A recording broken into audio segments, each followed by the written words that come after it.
ഇന്നത്തെ പുതിയൊരു വീഡിയോയിലേക്ക് പ്രിയമുള്ളവർക്ക് എല്ലാവർക്കും സ്വാഗതം. ഇന്ന് നമ്മൾ വീടും ചുറ്റുപാടുകളും അതുപോലെ എൻ്റെ കുഞ്ഞു കുഞ്ഞു ജോലികളൊക്കെയാണ് കാണിക്കാൻ പോകുന്നത് കേട്ടോ. രാവിലത്തെ ക്ലീനിങ്ങിൻ്റെ തിരക്കുകളും മറ്റുമായിട്ടുള്ളൊരു സമയമാണ്. നല്ല കാറ്റാണിന്ന്, നല്ല വെയിലും ഉണ്ട്.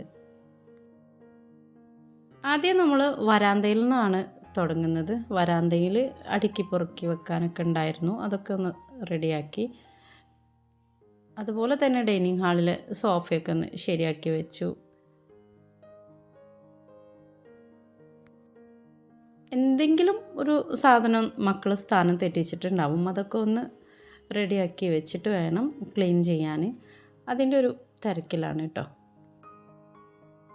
ഡൈനിങ് ഹാളിൽ ഞാൻ CC പ്ലാന്റും അതുപോലെ പാമ്പൊക്കെ സെറ്റ് ചെയ്തിട്ടുണ്ട്, അതൊക്കെ ഒന്ന് റെഡിയാക്കി.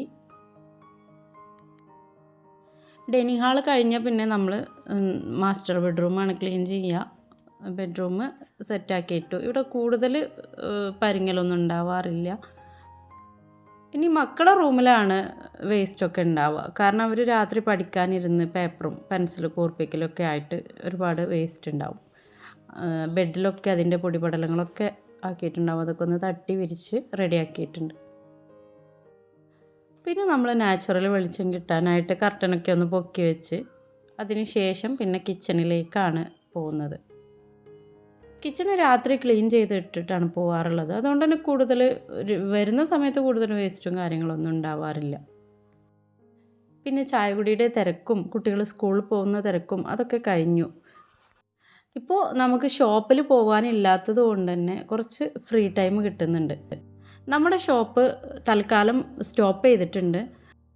ഒരുപാട് അറിയുന്ന കസ്റ്റമർ നമ്മോട് വിളിച്ച് ചോദിക്കുന്നുണ്ട് കേട്ടോ. അതുകൊണ്ട് തന്നെ ഞാനിതിലൂടെ പറയുന്നത്, നമ്മൾ 3 മാസത്തേക്ക് വിസിറ്റ് പോവുകയാണ്. അതുകൊണ്ട് തന്നെ ഷോപ്പ് മാനേജ് ചെയ്യാൻ നമുക്ക് കഴിയില്ല. മറ്റൊരാളെ നിർത്തി നമ്മുടെ ഷോപ്പ് മുന്നോട്ട് കൊണ്ടുപോവുക നടക്കുന്ന കാര്യമല്ല. ചെടികളായതുകൊണ്ട് അതിൻ്റെ പരിചരണം ശരിക്കും അറിയുന്ന ആളുകളല്ലാതെ നമ്മൾ അത് ഏൽപ്പിച്ച് പോകാൻ കഴിയില്ല. ഇൻഷാ അല്ലാഹ് തിരിച്ച് വന്നതിന് ശേഷം ഇൻഡോർ പ്ലാന്റും അതുപോലെ മറ്റൊരു ഷോപ്പും കൂടെ മിക്സായിട്ട് നമുക്ക് നല്ലൊരു ഷോപ്പ് ഓപ്പൺ ചെയ്യും. ആ ഒരു സമയത്ത് നിങ്ങൾ അറിയിക്കുന്നതാണ് കേട്ടോ. ഓൺലൈൻ സെയിൽ അതുപോലെ തന്നെ നിലനിൽക്കുന്നുണ്ട്. അത് പാക്ക് ചെയ്യാനും അയച്ചു തരാനൊക്കെ ഞാൻ ആളെ ഏർപ്പാടാക്കിയിട്ടുണ്ട്. അതിൽ നിങ്ങൾക്ക് ഏത് പ്ലാന്റാണ് വേണ്ടതെന്ന് വെച്ചാൽ ഞാൻ സ്ക്രീനിൽ നമ്പർ എഴുതി കാണിക്കാം. ആ വാട്സപ്പിലൂടെ കോണ്ടാക്റ്റ് ചെയ്താൽ മതി. നമ്മൾ ഒറ്റക്കാവുന്ന ദിവസങ്ങളിൽ കൂടുതൽ നമുക്ക് കറിയും ഉപ്പേരിയൊന്നും ഉണ്ടാക്കുന്നത് ഇഷ്ടമല്ല. അതുകൊണ്ട് തന്നെ ഞാൻ കേബേജ് അരിഞ്ഞ് അതിലേക്ക് മുട്ടയും ചേർത്തിട്ട് പൊരിച്ചെടുക്കുകയാണ് ചെയ്യുന്നത് കേട്ടോ. കൂടുതലൊന്നും നമുക്ക് കേബേജ് വേണ്ട, കുറച്ച് കേബേജ് എടുത്ത് ഇതുപോലെ വളരെ കുഞ്ഞായിട്ട് അരിഞ്ഞെടുക്കുക. ഇനി നമുക്ക് ഒരു ഫ്രൈ പാന് അടുപ്പിൽ വെച്ച് ഒരല്പം വെളിച്ചെണ്ണ ഒഴിച്ചതിന് ശേഷം കേബേജ് അതിലേക്ക് ഇട്ട് കൊടുക്കാം. പിന്നെ അതിലേക്ക് ഒരു നുള്ള് ഉപ്പും ഒരല്പം മുളക് പൊടിയുമാണ് ചേർത്ത് കൊടുക്കുന്നത്. ഇനി നന്നായി അതൊന്ന് ചെറുതായിട്ട് വഴന്ന് കിട്ടുന്നത് വരെ ഇതുപോലെ ഒന്ന് പരത്തി. ഇനി അതിലേക്ക് നമ്മൾ 2 കോഴിമുട്ട പൊട്ടിച്ച് ചേർത്ത് എല്ലാ ഭാഗത്തേക്കും ഒന്ന് തട്ടി റെഡിയാക്കി കൊടുക്കുന്നുണ്ട്. ഏകദേശം ഒന്ന് വെന്ത് കഴിഞ്ഞതിന് ശേഷം നമുക്കിതുപോലെ നന്നായി ഒന്ന് ഇളക്കി കഷ്ണങ്ങളാക്കിയിട്ട് വേണം മറിച്ചിട്ട് കൊടുക്കാൻ കേട്ടോ. ഇത് കൂട്ടിയിട്ട് നമുക്ക് സിമ്പിളായിട്ട് ചോറ് നല്ല ടേസ്റ്റോടെ തന്നെ കഴിക്കാൻ പറ്റും. കുട്ടികൾ രാവിലെ സ്കൂളിലേക്ക് പോയാൽ പിന്നെ നമ്മൾ തനിച്ചാവുന്ന സമയത്ത് ഇങ്ങനെയുള്ള കൂട്ടാനുകളൊക്കെ നമുക്ക് ഉണ്ടാക്കി കഴിക്കാം. അത് ശരീരത്തിന് നല്ലതും ആണ് താനും, കാരണം കോഴിമുട്ടയും കാബേജും ഒക്കെ ചേരുന്നുണ്ടല്ലോ.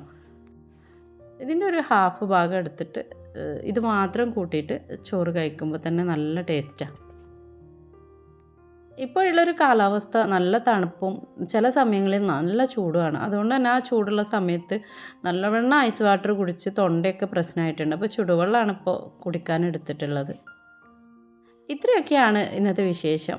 ഇനി മറ്റൊരു വീഡിയോയിൽ കാണുന്നത് വരെ എല്ലാവർക്കും നന്ദി, നമസ്കാരം. സബ്സ്ക്രൈബ് ചെയ്യാത്ത ആരെങ്കിലും ഉണ്ടെങ്കിൽ ഒന്ന് സബ്സ്ക്രൈബ് ചെയ്ത് സപ്പോർട്ട് ചെയ്യുക.